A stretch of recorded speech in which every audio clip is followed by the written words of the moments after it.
Hello दोस्तों, नमस्कार। स्वागत है आप सभी का आपके अपने YouTube channel GK study point with clear concept पर। तो दोस्तों, आज की क्लास में हम बात करेंगे स्वरों के विभाजन की, नेक्स्ट टॉपिक्स के या नेक्स्ट विभाजनों की ओर। देखिए दोस्तों, आपको पहले से जानकारी होगी, हमारे चैनल पर हम हिंदी की क्लासेज नियमित रूप से आपको करा रहे हैं और हमारे हिंदी की क्लासेज में हिंदी व्याकरण के टॉपिक में वर्ड विचार का जो टॉपिक चल रहा है उसमें हम स्वरों के विभाजन के बारे में पढ़ रहे हैं दोस्तों। इससे पिछली क्लास में हमने स्वरों के विभाजन से संबंधित क्लास में दो स्वरों के विभाजनों के बारे में बता दिया है दोस्तों। स्वरों के विभाजन के बारे में बात करेंगे दोस्तों। इससे पिछली जो क्लास थी दोस्तों, उसमें हमने उत्पत्ति के आधार पर और मात्रा काल के आधार पर, मात्रा काल के आधार पर या हम कह सकते हैं उच्चारण समय के आधार पर हमने स्वरों के विभाजन के बारे में पिछली क्लासेज में बता दिया है दोस्तों। अब आज की क्लास में इससे जो आगामी हमारा विभाजन है, ओष्ठ के आधार पर, जीभा के आधार पर और तालु के आधार पर, इन आधार पर हम स्वरों के विभाजन के बारे में आज की क्लास में क्या करेंगे दोस्तों, पढ़ेंगे। और इससे पहले एक बात और मैं बता देता हूं दोस्तों कि हम अपने चैनल पर जो हिंदी की क्लासेस चल रही हैं वो नियमित चल रही है, संपूर्ण तथ्यों को लेते हुए कंप्लीटली चल रही हैं। यानी आपको एक तरफ से ये संपूर्ण तथ्यों को लेते हुए पढ़ाया जा रहा है और बिल्कुल धीरे धीरे अच्छे समझाते हुए नए नए बिंदुओं के साथ, नए नए तथ्यों के साथ को आपको यहाँ अवगत कराया जा रहा है दोस्तों। अगर आप हमारी क्लासेज में यानी आज पहली ही बार ही क्लास ले रहे हो दोस्तों, तो इससे जो पिछली क्लासेज हैं आप हमारे चैनल पर जाइए, प्लेलिस्ट खोलिए। प्लेलिस्ट में हिंदी व्याकरण नाम की जो प्लेलिस्ट बनी हुई है दोस्तों, उसमें इनसे संबंधित जो पिछली वीडियो हैं, पिछली क्लासेज हैं, वो सब आपको क्रम से मिल जाएंगी। हमारी प्रत्येक हिंदी की जो टॉपिक्स है, हिंदी वीडियो की जो टॉपिक है, उसके थंबनेल पर उनकी नंबरिंग डली हुई है 1 2 3 4 5 करके। तो आप उनका क्रम से आप उनके नोट्स बना सकते हैं, क्रम से एक एक क्लास को ले सकते हैं दोस्तों। और दूसरी बात एक है दोस्तों, आज की इस वीडियो को आज की क्लास स्टार्ट करने से पहले दोस्तों वीडियो को लाइक कर दें, चैनल को सब्सक्राइब कर लें अगर आप बिल्कुल नए हो दोस्तों, अभी तक नहीं किया है, और वीडियो को ज़्यादा से ज़्यादा शेयर करें दोस्तों। चलते हैं अपने टॉपिक की ओर। देखो दोस्तों, उत्पत्ति के आधार पर, मात्रा काल के आधार पर हमारे स्वरों के विभाजन के बारे में मैंने पहले ही बता दिया है। आज हम बात करेंगे ओष्ठ के आधार पर स्वरों के विभाजन के बारे में, जो नेक्स्ट अगला भाग है हमारा। देखिए दोस्तों, अगला जो पॉइंट्स है हमारा थर्ड विभाजन है, तीसरा विभाजन है स्वरों का ओष्ठ के आधार पर, यानी ओष्ठाकृति हम एक तरीके से कह सकते हैं के आधार पर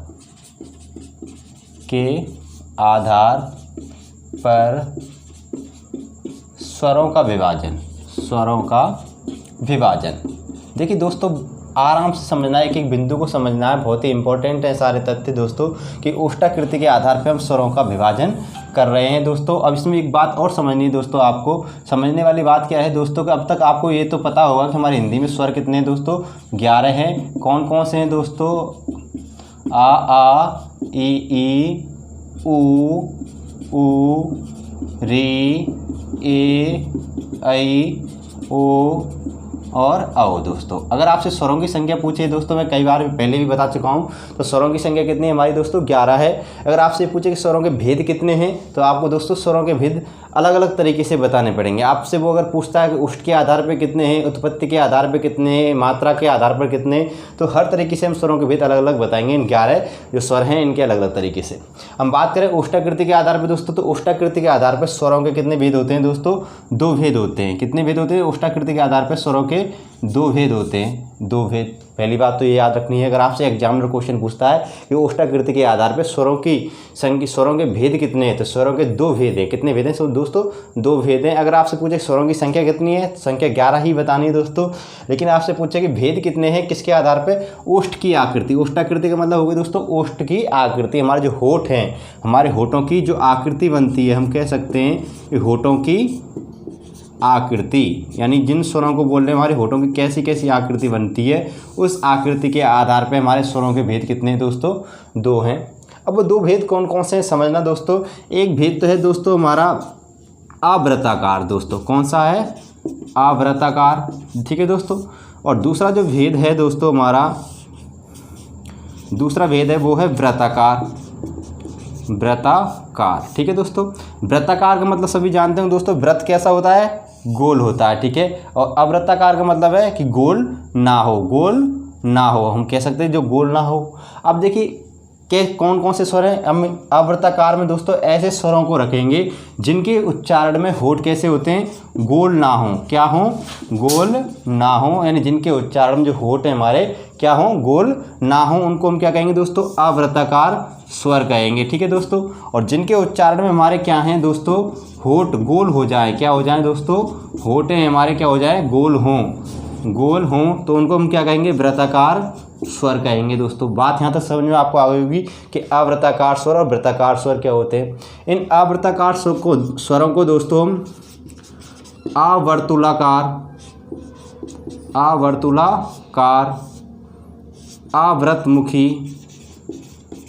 आवृतमुखी, यानी हम कह सकते हैं इन स्वरों को आवर्तुलाकार और आवृतमुखी स्वर भी हम इनको कहते हैं। दोस्तों ये बात याद रखनी है, इनको आवर्तुलाकार स्वर और आवृतमुखी स्वर भी कहते हैं। और जो आवर्तकार स्वर होते हैं दोस्तों, इनकी अगर संख्या की बात करें दोस्तों, तो इनकी संख्या कितनी होती है दोस्तों, आवर्तकार स्वरों की इनकी संख्या 7 होती है। कितनी होती है दोस्तों, 7 होती है। और ये कौन कौन से होते हैं दोस्तों, आ, ई, ए, रे, ए और आई।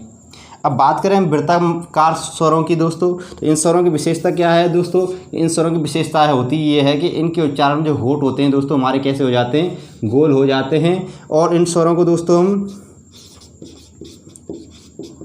वर्तुलाकार या व्रतमुखी स्वर भी कहते हैं दोस्तों। इन स्वरों को हम वर्तुलाकार या व्रतमुखी स्वर भी कहते हैं दोस्तों। अब इनकी संख्या की बात करें दोस्तों, तो इनकी जो संख्या होती है दोस्तों, इनकी संख्या 5 मानी गई है। कितनी मानी गई दोस्तों, 5 मानी गई है। वो संख्या 5 कौन कौन सी है दोस्तों, ऊ, ओ और दोस्तों औ, और एक और है दोस्तों हमारा अंग्रेजी स्वर औ। ठीक है दोस्तों, ये अंग्रेजी भाषा का स्वर है, इसको हम विदेशी स्वर भी कहते हैं। तो दोस्तों टोटल हमारे हिंदी में तो वैसे कितने, हिंदी के टोटल अपने खुद के स्वर, मूल स्वर कितने हैं दोस्तों, तो खुद के जो स्वर हैं दोस्तों वो तो 11 हैं। लेकिन एक अंग्रेजी भाषा का स्वर और होता है दोस्तों हमारी हिंदी में, उसको अ बोलते हैं, जिसमें अर्धचंद्र बिंदु लगा हुआ होता है। तो कुल मिला के कह सकते हैं कि 5 हमारे वृत्ताकार स्वर होते हैं। तो इस प्रकार हमने ओठों के आधार पर स्वरों के 2 विभाजन किए दोस्तों। और 2 विभाजन दोस्तों कौन कौन से हैं,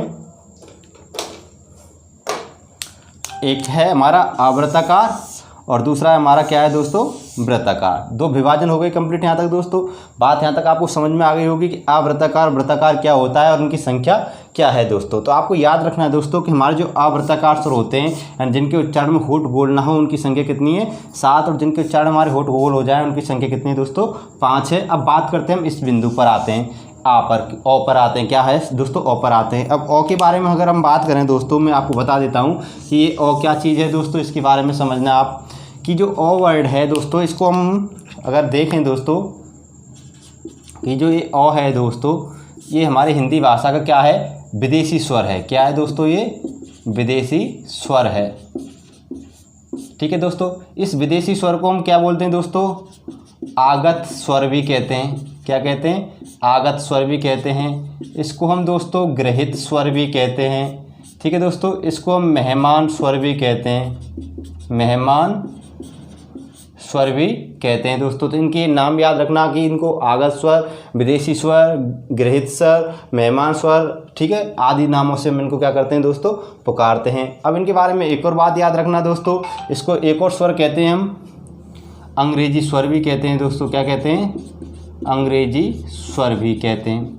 तो ये तो इसके नामकरण हो गए, ओके, क्या हो गए, नामकरण हो गए। और जो चिन्ह लगा हुआ है दोस्तों, ये चिन्ह लगा हुआ है दोस्तों, इसको हम बोलते हैं अर्धचंद्र बिंदु। ठीक है दोस्तों, तो यहाँ पे एक और पॉइंट समझना, जो ये चिन्ह होता है ये हमारा क्या होता है दोस्तों, इसको बोलते हैं हम अर्धचंद्र बिंदु बोलते हैं। ठीक है दोस्तों, अनुनासिकता के आधार पर जब मैं स्वरों के भेद बताऊंगा दोस्तों, तब आपको इनके बारे में चर्चा करूंगा। और सपोज दैट अगर इस अर्धचंद्र बिंदु पर हम बिंदी लगा दें, क्या लगा दें दोस्तों, बिंदी लगा दें, तब इसको हम क्या कहेंगे, चंद्र बिंदु कहेंगे, चंद्र बिंदु कहेंगे दोस्तों। यहाँ तक बात समझ में आपको आ गई होगी। और उसके बाद में फिर और मैं इंपॉर्टेंट तथ्यों की ओर चलता हूँ दोस्तों। क्या विदेशी स्वर तो हो गया, लेकिन अगर हमारी हिंदी की बात करें कि हिंदी में जो विदेशी वर्ण हैं वो कितने हैं दोस्तों। अगर आपसे हिंदी के विदेशी वर्णों की बात करी जाए कि हिंदी में विदेशी वर्ण कितने हैं दोस्तों, तो हिंदी में विदेशी वर्णों की संख्या कितनी है, 4 है दोस्तों। और वो 4 वर्ण कौन कौन से हैं दोस्तों, खा, जा और फा, ठीक है दोस्तों। और इसके अलावा एक और है हमारा ओ, ठीक है। जो ये ओ है ये तो स्वर है, और ये बाकी के 3 हैं दोस्तों, ये क्या है हमारे व्यंजन हैं। और ये किस भाषा के शब्द हैं ये दोस्तों, ये फारसी भाषा के शब्द वर्ड हैं, और ये किससे लिया गया है, अंग्रेजी भाषा से लिया गया है, ठीक है दोस्तों। और इन सभी चारों वर्णों को इन चारों वर्णों को हम क्या कहते हैं, विदेशी वर्ड। इन चारों वर्डों को हम क्या कहते हैं, विदेशी वर्ड, आगत वर्ड, गृहीत वर्ड और मेहमान वर्ड भी कहते हैं, क्योंकि ये आए हुए हैं, इनको ग्रहण किया गया है, आए हैं, विदेश से आए, इस वजह से इन चारों को हम क्या बोलते हैं दोस्तों, विदेशी वर्ड बोलते हैं। अब आपको याद रखना है दोस्तों, जो ख, ज, फ, ठीक है, इनके नीचे ये क्या लगा हुआ है दोस्तों, नुक्ता का चिन्ह लगा हुआ है। क्या लगा हुआ है दोस्तों, नुक्ता का चिन्ह लगा हुआ है। इन नुक्ता के चिन्ह की अगर बात करें दोस्तों, हम इनको याद रखना, आपको ये याद रखनी है हमारे पॉइंट्स। ये हमारी फारसी भाषा के क्या है दोस्तों, चारों वर्ड हैं, और ये क्या है हमारे अंग्रेजी भाषा का वर्ड है, याद रखना दोस्तों। क्लियर हो गया। अगर बात करें हम दोस्तों, राजा शिव प्रसाद सितारे हिंद एक हिंदी के विद्वान हैं, और उन्होंने हमारी हिंदी भाषा में 5 वर्डों में नुक्ता लगाने की बात कही थी। 5 वर्डों में का, गा और जा, फा, ठीक है दोस्तों। इन 5 वर्डों में राजा शिव प्रसाद सितारे हिंद ने नुक्ता लगाने की बात कही थी दोस्तों, ठीक है। तो लेकिन आपको तो बस केवल इतना यहाँ याद रखना कि हमारी हिंदी वर्णमाला में जो विदेशी वर्ण हैं वो कितने हैं, 4 हैं, ख, ज, फा और ओ, ठीक है, जिनमें ओ अंग्रेजी भाषा का वर्ड है, और बाकी के तीनों क्या है, हमारी फारसी भाषा के वर्ड हैं दोस्तों, ठीक है दोस्तों। ओ पर जो ये मात्रा लगी हुई है, सिंबल लगा हो, उस चिन्ह को हम अर्धचंद्र बिंदु कहते हैं, लेकिन जब इसमें एक बिंदी लगा दी जाए, बिंदु लगा दी जाए, तब इसको हम क्या बोलते हैं दोस्तों, चंद्र बिंदु बोलते हैं। तो स्क्रीनशॉट ले लीजिए दोस्तों, ये हमारा यानी ओठों के आधार पर क्या हो गया, स्वरों का विभाजन कंप्लीट हो गया है, ठीक है दोस्तों। नेक्स्ट उसके बाद हम चलते हैं दोस्तों, हमारा अगला जो पॉइंट है वो है जीवा के आधार पर स्वरों का विभाजन।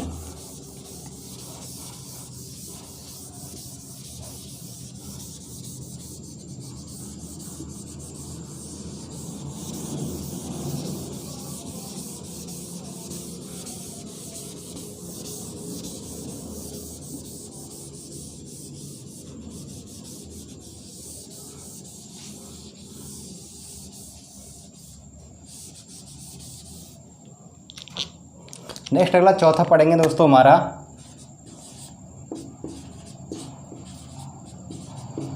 जीवा के आधार पर स्वरों का विभाजन, ठीक है दोस्तों। अगर जीवा की बात करें तो जीव क्या होता है दोस्तों, इसका तात्पर्य जीव, ठीक है दोस्तों। और जीव के आधार पे स्वरों के विभाजन कितने हैं दोस्तों, जीव के आधार पे स्वरों का विभाजन है हमारा 3।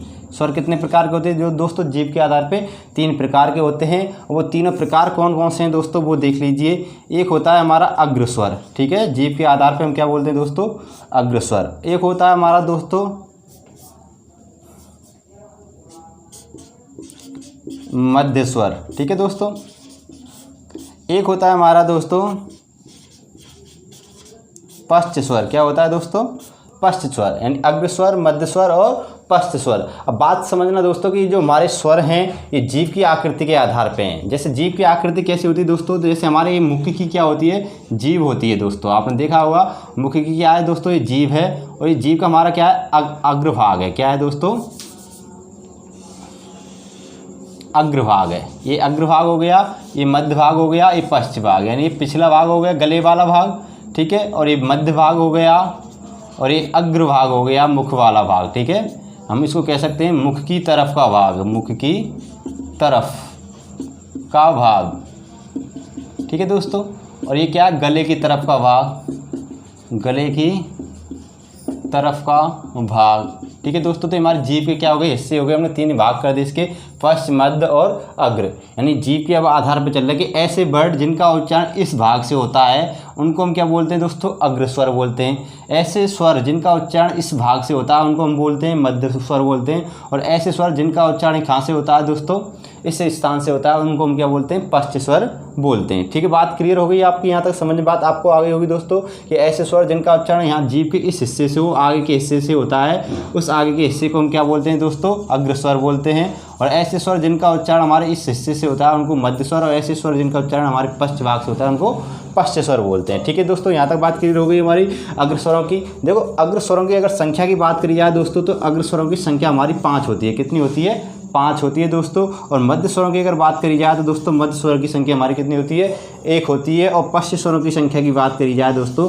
तो पश्च स्वरों की संख्या हमारी कितनी होती है, 6 होती है। अब बात आपको समझ में आना दोस्तों कि क्योंकि स्वर तो हमारे कितने होते हैं, 11 होते हैं, लेकिन यहाँ पर कितने हो गए, 5 और 1 6 और 6 12 हो गए। तो एक हमने विदेशी स्वर को भी शामिल कर रखा है यहाँ पे। जो विदेशी स्वर हमारा कौन सा अंग्रेजी विदेशी स्वर, अ है दोस्तों, ठीक है, क्या है, अ है। एक बात समझना, ठीक है, अ है। अब देखो समझना दोस्तों अग्र स्वर में क्या विशेषता होती है कि अग्र स्वर की 3 विशेषताएं याद रखना। 3 विशेषताओं में देखो पहली विशेषता क्या होती है दोस्तों कि ये जीभ के अग्रभाग से बोले जाते हैं, ठीक है। इनको बोलने में जो जीभ होती है दोस्तों हमारी, दूसरी विशेषता क्या है, इनको बोलने में जीभ क्या हमारी आगे सरक जाती है। क्या हो जाती है, जीभ थोड़ा आगे सरक जाती है और ऊपर उठ जाती है, ठीक है, ऊपर उठ जाती है, उठ जाती है। एक बात समझना, जो अग्र स्वर होते हैं ये जीभ के अग्रभाग से बोले जाते हैं। इनके उच्चारण जीभ आगे सरक जाती है और ऊपर उठ जाती है। बात समझ में आपको आ गई होगी दोस्तों। तो ऐसे स्वर को क्या बोलते हैं, हम अग्र स्वर बोलते हैं। और इनकी संख्या कितनी है, 5। और कौन कौन से स्वर, वो ई, री, ए और आई, ठीक है दोस्तों। मध्य स्वर क्या होते हैं, इनके उच्चारण में ना तो जीभ आगे सरकती है, ना तो आगे, ना आगे और ना पीछे सरकती है, ठीक है दोस्तों। इनके उच्चारण ना तो जीभ आगे सरकती है और ना ही पीछे सरकती है, बस स्थिर रहती है। तो उनको हम क्या बोलते हैं, मध्य स्वर बोलते हैं। और ऐसा स्वर हमारा कौन सा, मात्र आ है, ठीक है दोस्तों। कौन सा स्वर ऐसा हमारा, आ। और पश्च स्वरों की विशेषता की बात करी जाए दोस्तों तो इनमें इनके उच्चारण जीभ क्या है, पीछे सरकती है। क्या करती है दोस्तों, जीभ पीछे सरकती है। और ये स्वर जीभ के पश्च भाग से बोले जाते हैं। ये स्वर जीभ का उच्चारण कहाँ से होता है, जीभ के पश्च भाग से होता है, पिछले भाग से इनका उच्चारण होता है दोस्तों। और जो इनकी संख्या है कितनी है, 6 है दोस्तों। और जो स्वर कौन कौन से हैं, ये आ, उ, ओ, औ और दोस्तों हमारा ओ, ठीक है। बात यहाँ तक क्लियर हो गई, समझ गए होंगे दोस्तों। 6 स्वर हो गए हमारे। अब इनको याद कैसे करें दोस्तों। अब आपके मन में एक और प्रश्न आ रहा होगा आपके मन में कि इतने सारे हम विभाजन हो रहे हैं, कभी ओठ के आधार पे, कभी जीभ के आधार पे, कभी हमारे तालु के आधार पे, कभी उच्चारण के आधार पे, कभी मात्रा के आधार पे, इनको याद कैसे करेंगे दोस्तों। तो याद करने का सीधा सा फंडा है दोस्तों अपना, कि फंडा क्या है दोस्तों कि 11 तो हमारे स्वर हैं। उन स्वरों को हम पहले ही आपने उत्पत्ति के आधार पर पढ़ लिया होगा। उत्पत्ति के आधार से ही हम डायरेक्टली लेके चलते हैं दोस्तों कि जिन अग्र स्वर क्या होंगे दोस्तों। इनके अग्र स्वरों की बात करी जाए तो अग्र स्वरों में आप ये ध्यान रखना कि जितनी भी ध्वनियाँ हैं, अग्र स्वरों की ध्वनियाँ जो स्वर हैं 11 स्वर, जितने भी स्वर हमारे किसकी ध्वनि देते हैं दोस्तों, ई की ध्वनि देते हैं, वो सभी हमारे क्या हैं, अग्र स्वर हैं। और मध्य स्वर को आप डायरेक्टली याद रखना कि जो मध्य स्वर है वो दोस्तों वो क्या है, हमारा आ है। आ को हम दोस्तों उदासीन स्वर भी बोलते हैं, उदासीन स्वर भी बोलते हैं। क्यों बोलते हैं दोस्तों कि इनके उच्चारण में जो हमारे ओठ होते हैं, होठ होते हैं, वो कैसे होते हैं, अस्थिर होते हैं, ना तो हिलते हैं ना डुलते हैं, उदासीन रहते हैं। होठों का कोई भी मतलब नहीं होता, होठ इनके उच्चारण समय स्थिर रहते हैं। इस वजह से हम इनको क्या बोलते हैं, आ को उदासीन स्वर भी बोलते हैं। तो आ तो हमारा मध्य स्वर है ही है। बाकी की याद रखना दोस्तों, जिनके उच्चारण में हमारा ए और यू आ जाए दोस्तों, क्या आ जाए, ए और ओ आ जाए, जिनके उच्चारण में ए और ओ आ जाए, यहाँ यू आ जाए दोस्तों, तो याद रखना दोस्तों वो हमारे कौन से स्वर होंगे, पश्च स्वर होंगे। देख लें इनके उच्चारण में आ, ए, यू का उच्चारण हो रहा है, आ का उच्चारण हो रहा है, कुल मिला कह सकते हैं। जिनके उच्चारण में हम 3 बन रहा हो, क्या बन रहा हो, 3 बन रहा हो, वो हमारे स्वर क्या होंगे, पश्च स्वर होंगे। और जिनके उच्चारण में हमारा दोस्तों क्या बन रहा हो, ई की ध्वनि आ रही हो, उनको हम क्या बोलते हैं दोस्तों, अग्रस्वर बोलते हैं।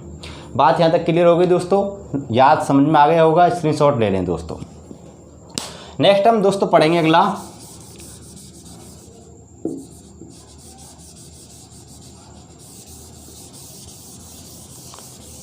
पढ़ेंगे दोस्तों अपना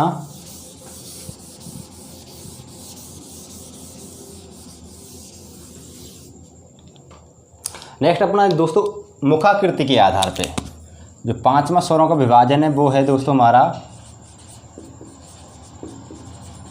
मुखाकृति।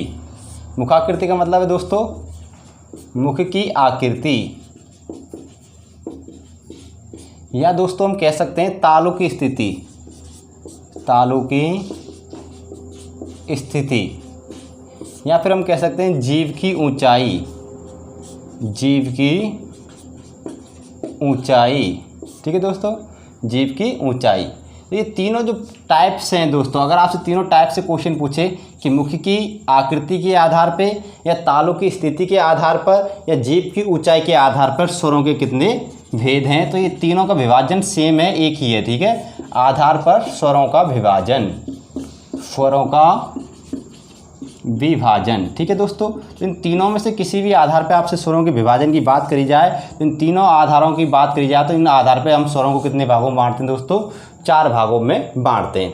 हमारा पहला भाग कौन सा है दोस्तों? याद रखना, पहला भाग है, हम इसकी बात करें समृद्ध, ठीक है।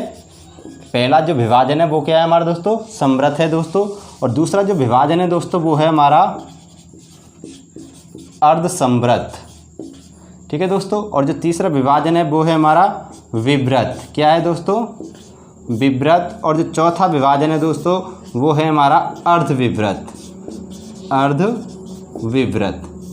बात समझ में आपको आ गई? इन चार विभाजन किए गए हमारे समृद्ध स्वर, अर्ध समृद्ध स्वर, विवृत स्वर और अर्धविवृत स्वर, ठीक है। इन अब समझना दोस्तों, समृद्ध का मतलब होता है, समृद्ध का तात्पर्य होता है, क्या होता है दोस्तों? वंद। क्या होता है? वंद। और विवृत का तात्पर्य होता है दोस्तों खुला। क्या होता है? खुला। तो एक तरीके से हम कह सकते हैं कि जो समृद्ध और विवृत हैं एक दूसरे के क्या हैं दोस्तों? ये विलोम है। क्या हैं? विलोम में। अगर आपसे क्वेश्चन पूछ ले जाए कि बंद का विलोम क्या है तो आप बताएंगे खुला। अगर आपसे पूछा जाए कि समृद्ध का विलोम क्या है तो आपको बताना समृद्ध का विलोम क्या है दोस्तों? विवृत है। अब समझना ये स्थितियाँ क्या हैं दोस्तों, मैं आपको यहाँ चित्र के माध्यम से समझाता हूँ, क्योंकि हमने यहाँ पर 3 स्टेप लिखी हैं। यानी पहली स्टेप ये लिखी है, दूसरी स्टेप ये लिखी है और तीसरी स्टेप ये लिखी है। यानी मुखाकृति के आधार पर, तालु की स्थिति के आधार पर और जीभ की ऊंचाई के आधार पर। ये तीनों तरीके से हम विभाजन कर रहे हैं। तीनों विभाजन हमारे सेम क्यों हैं और 3 तरीके से इनका विभाजन क्यों हो रहा है, ये समझना दोस्तों। इस स्थिति पे आपको ज़्यादा समझना है, इस स्थिति पे आपको फोकस करना है। क्या चीज़ है ये, मैं समझाता हूँ दोस्तों आपको यहाँ पर। कि देखो दोस्तों, आपने देखा होगा कि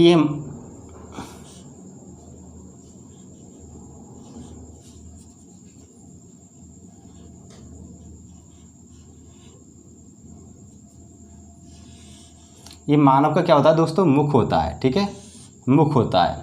इस मुख की बात करें तो दोस्तों यहाँ पे इस मुख में हमारे में क्या होता है दोस्तों? यहाँ पे स्थिति, यहाँ पे मैं एक बार क्लियर कर देता हूँ। इस स्थिति के बाद देखो ऊपर का ये दांत की हमारी जबड़ा होता है, यहाँ से भी निचला दांत ये हमारे मसूड़े होते हैं, ठीक है, होते नहीं होते दोस्तों? ये मसूड़ा ये हमारा दांत है ऊपर का और ये क्या हमारा निचला दांत है दोस्तों, ठीक है। यहाँ से भी समझना दोस्तों। अब यहाँ पे हमारी इन दांतों के बीच में मुख के अंदर एक ऊपर का हिस्सा इस प्रकार होता है दोस्तों, होता ही नहीं होता है। और ऊपर का हिस्सा जो इस प्रकार होता है दोस्तों, उसको समझना, वो इस प्रकार हमारे गले तक आता है। और जो निचला हिस्सा होता है वो भी हमारा क्या होता है? इस टाइप से आता है, ठीक है। और जो निचला हिस्सा होता है इसको हम बोलते हैं जीभ। क्या बोलते हैं दोस्तों? जीभ बोलते हैं। क्या बोलते हैं दोस्तों? जीभ बोलते हैं। अब जो गले में आ रहा है दोस्तों, यहाँ पे हमारा काकल होता है। क्या होता है? काकल बोलते हैं इसको, जहाँ से हमारी ध्वनि बनती है और निकलती है कंठ से, ठीक है दोस्तों। और ये हमारा क्या हो गया? कंठ हो गया। क्या हो गया? कंठ हो गया, गला हो गया। अब दोस्तों समझना कि जो हमारे इस मुख का जो ऊपर भाग होता है, ये वाला भाग दोस्तों, इसको हम क्या बोलते हैं दोस्तों? इसके 2 हिस्से हैं। अब ये मुख की तरफ अगर हम ऊपरी भाग का आधा हिस्सा कर दें दोस्तों, तो इस हिस्से को तो हम क्या कहते हैं दोस्तों? मूर्धा कहते हैं। और इस पिछले हिस्से को दोस्तों अगर देखा जाए तो इसको हम क्या कहते हैं? तालु कहते हैं, ठीक है दोस्तों। अब बात यहाँ पे समझना कि ये तो तालु हो गया। अब जब हमारी ये जीभ होती है, इसमें जब जीभ इन किन्हीं स्वरों के उच्चारण में ये जीभ ऊपर उठती है, क्या करती है दोस्तों? ऊपर उठती है। कभी तो आगे से ऊपर उठती है, कभी पीछे से ऊपर उठती है। इस वजह से इन स्वरों को हम क्या कह सकते हैं? जीभ की ऊंचाई पे, ऊंचाई के आधार पर स्वरों के भेद। और कहाँ पे स्पर्श करती है? तालु को स्पर्श करती है। कभी आगे से स्पर्श करती है, कभी पीछे से स्पर्श करती है। इस वजह से हम इसको क्या कह सकते हैं दोस्तों? तालु की स्थिति के आधार पर स्वरों के विभाजन। और जब ये प्रक्रिया होती है तो मुख की क्या बनती है दोस्तों? अलग अलग आकृतियाँ बनती हैं। इस वजह से हम इसको मुख की आकृति भी कह सकते हैं दोस्तों। तो बात आपको समझ में आ गई होगी कि मूर्धा क्या होता है, तालु क्या होता है, काकल्य हमारा क्या होता है, जीभ की स्थिति क्या है। तो स्थितियाँ कैसे बनती हैं दोस्तों, मैं आपको एक एक स्थिति यहाँ पे समझाऊंगा दोस्तों। अब देखो समझना आप कैसे कि पहली स्थिति हमारी जो बन रही है दोस्तों समृद्ध की, किसकी बनेगी? समृद्ध की बनेगी। अब समृद्ध की जो स्थिति बनती है दोस्तों, इसमें समझना आपको, ये चित्र तो आपको समझ में आ गया होगा, मैं इसको इरेज कर देता हूँ। अब देखो दोस्तों, पहला जो हमारा समृद्ध स्वर होगा, इसमें स्थिति क्या होगी? इसमें स्थिति ये हमारा क्या हो गया दोस्तों? दांत हो गया निचला, ये निचला दांत हो गया ऊपरला। अब यहाँ से हमारा क्या जा रहा है दोस्तों? ये तालु हो गया, गले में चला गया। ये हमारी क्या है दोस्तों? जीभ है। क्या है? जीभ है जो गले तक आ रही है। अब देखो दोस्तों, जब क्या होता है कि जब ये जीव जिन वर्णों को बोलने में उठकर जो जीव है आगे से मुड़कर दोस्तों क्या हो जाती है, जीव आगे से मुड़कर ऊपर जो हमारा तालु होता है यहाँ पे, इस तालु को ये स्पर्श कर लेती है। क्या कर लेती है? स्पर्श कर लेती है। ये किस स्थिति तो ये हो गई स्पर्श, यानी जीव तालु का भी आगे का भाग हो गया। ये तो हमारा क्या है दोस्तों, तालु है, और ये तालु का क्या है हमारा यहाँ तक, यहाँ से आगे क्या है हमारा दोस्तों, मूर्धा। ठीक है, यहाँ से आगे क्या है हमारा, मूर्धा। जब जीव मुड़कर आगे जाकर तालु के इस आगे के भाग को कह सकते हैं हमारा तालु का अग्रभाग। क्या कह सकते हैं दोस्तों, तालु का अग्रभाग। ठीक है, और जीव का भी अग्रभाग, जीव का अग्रभाग। अभी दोनों क्या मिल गए यहाँ पर दोस्तों। जब मिल जाते हैं तो जो मुख का ये जो बाहर का दरवाज़ा होता है दोस्तों, ये जो मुख का दरवाज़ा, ये दांत है हमारे, ये क्या हो गए दोस्तों, बिल्कुल बंद हो गए। ये स्थिति क्या हो गई दोस्तों, जब मुख का जो दरवाज़ा है दोस्तों, ये मुख का दरवाज़ा क्या हो गया, ये दरवाज़ा बंद हो गया। कैसी स्थिति बन गई है, बंद की स्थिति हो गई। और जब बंद की स्थिति हो जाती है तब बंद का मतलब क्या होता है दोस्तों, मैंने बताया समृद्ध स्वर। तो जिन स्वरों के उच्चारण में इस प्रकार मुख बंद हो जाता है उन स्वरों को हम क्या कहते हैं दोस्तों, समृद्ध स्वर कहते हैं। पहली स्थिति आपको समझ में आ गई होगी दोस्तों। दूसरी स्थिति क्या है, अर्ध समृद्ध की। तो दोस्तों अर्ध समृद्ध की स्थिति यहीं से बनती है कि ये हमारा क्या हो गया, तालु हो गया, ये हमारी क्या हो गई दोस्तों, जीव हो गई। अब इस जीव में क्या होगा दोस्तों, कि जो जीव है थोड़ा सा है, कुल मिला कह सकते हैं बिल्कुल हल्का सा यहाँ से मुड़ जाएगी। ठीक है, और ने हल्का सा तो स्पर्श ना करते हुए कम थोड़ा सा खुला हुआ है, यानी यहाँ से थोड़ी सी हमारी क्या है, खुली हुई है। तो इसमें क्या है, थोड़ा खुला, यानी बंद से थोड़ा खुला हुआ होता है। यानी स्थिति ये कि ये बन जाती है हमारी, एक दांत की स्थिति हो रही है, एक दांत की स्थिति है, ये हमारा पहला दांत निचला दांत हो गया।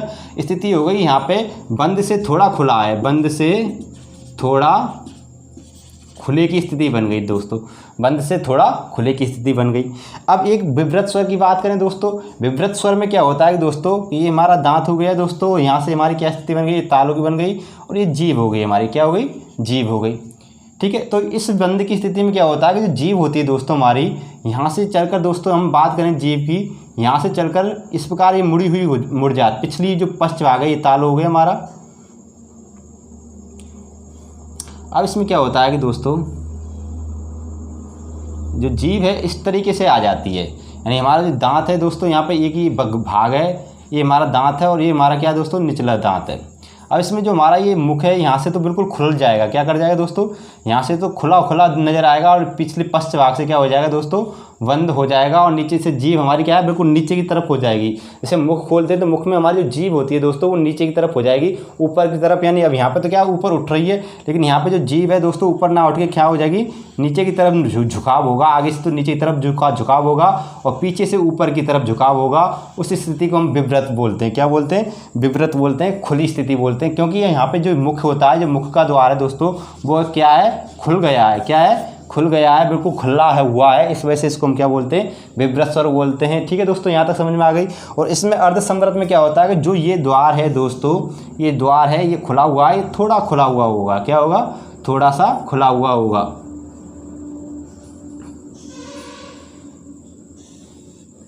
थोड़ा सा खुला हुआ होगा, यहाँ पे आधा खुला हुआ होगा, यानी इससे जो जितना ये खुला हुआ उससे आधा खुला हुआ होगा, उसको अर्ध विवृत बोलते हैं, अर्ध खुला हुआ स्वर। ठीक है दोस्तों, ये चार स्थितियाँ आपको अच्छे से समझ में आ गई होंगी मेरे हिसाब से। अब बात करते हैं समृद्ध स्वरों की। समृद्ध स्वर क्या होते हैं दोस्तों। तो समृद्ध स्वर में मैंने आपको बताया कि स्थिति कैसी बन जाती है दोस्तों, वंद की बन जाती है। इस वजह से इन समृद्ध स्वरों को हम दोस्तों वंद स्वर भी कहते हैं। क्या बोलते हैं, वंद स्वर भी बोलते हैं दोस्तों। अब इनमें जीभ क्या हो जाती है, ऊपर उठ जाती है, उच्च हो जाती है, तो इनको इस वजह से इनको हम क्या बोलते हैं, उच्च स्वर भी बोलते हैं। ये नया तथ्य है दोस्तों। अगर आपसे पूछ रहे कि उच्च स्वर किन्हें कहा जाता है तो आप बता देना समृद्ध स्वरों को ही हम क्या कहते हैं, उच्च स्वर कहते हैं। अब इनकी संख्या की बात करते हैं। अब इसमें विशेषता याद रखना, इसमें क्या होता है दोस्तों, जो जीभ होती है, जीभ का अग्रभाग और तालु का अग्रभाग क्या करता है दोस्तों, मिल जाते हैं। जीभ का आगे का भाग मिलता है और तालु का आगे का भाग मिलता है। इस वजह से जो मुख की स्थिति है वो कैसी हो जाती है, बंद जैसी हो जाती है। इस वजह से हम इनको समृद्ध स्वर या बंद स्वर कहते हैं। ठीक है दोस्तों। और इनकी संख्या की बात करें दोस्तों, इनकी संख्या कितनी है दोस्तों समृद्ध स्वरों की, तो इनकी संख्या कितनी है दोस्तों, 5 है। ठीक है, और 5 स्वर कौन कौन से हमारे, ई, ठीक है दोस्तों, री, ऊ और ऊ दोस्तों हमारे। ठीक है, क्लियर हो गया बात यहाँ तक। मैं बाद में बताऊंगा इनको याद भी कैसे करना है।